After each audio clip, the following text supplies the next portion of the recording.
Joining us now is Odeh Muhawesh. He's an adjunct professor at the University of St. Thomas in Minneapolis, Minnesota. He teaches courses in Islamic theology and the modern history of the Middle East. Sir, welcome to the show. Can you first of all explain to our non-Muslim audience worldwide the significance of this very event in Mecca every year? Yes, thank you for having me. The pilgrimage, or known in Arabic as the Hajj, is one of the 5 pillars, ritual pillars of Islam. Every able-bodied adult Muslim is required to make the trip once if they're able and capable of doing so, once in their lifetime.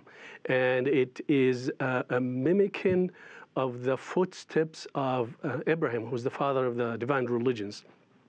So what Prophet Muhammad, the patriarch of our faith, has done was he repeated those exact footsteps. And the whole events, which really take several days, is supposed to be a repeat of those footsteps of Abraham. So it's very important to all Muslims. So Professor Muhawesh, what, in your opinion, should the Western world know or know more about this event that they currently don't? Well, you know, we live in a world that is fraught with conflict and strife. From the perspective of a non-Muslim world, they should know that, first of all, this is a religious right of every Muslim. It's a human right for Muslims, you know, religious liberty. And therefore, alliance and protection of a dictatorship like Saudi Arabia is something that doesn't serve humanity. Secondly, there are, as you mentioned, 11,000 Chinese pilgrims who went there this year. There are also, roughly speaking, 10 to 12,000 American Muslims, and Muslims from every country of the world participate in this event. I was there in 2008, and I witnessed the presence of U.S. Marine Muslims who were doing the pilgrimage, and right next to them there were a delegation of the Afghan Taliban. They're fighting in Afghanistan, but at the pilgrimage there's only peace. So it could be used as a platform for dialogue where violence is religiously prohibited.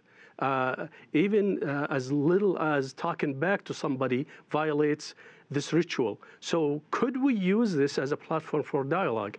It is a very important event for humanity from that aspect. Sure, we saw the Manchester United star Pogba, the world champion French player, was there too last year. How do you think that current tensions in the Gulf region between Saudi Arabia and Qatar in particular would impact this year's event? Well, this year, we seem to be past this specific event, but there is a lot of tension between you know, countries. And unfortunately, the Saudis, you know, both the Saudis and the Qataris are, you know, families. The Saud family is a desert tribe, and the Qatar family is a desert tribe that they both control, you know, swaths of land. The disputes between these families are levied upon the populations themselves. So there is definitely tension between the countries. People, as Muslims, they just want to go and you know, perform this ritual in peace, as it is required to be done in peace.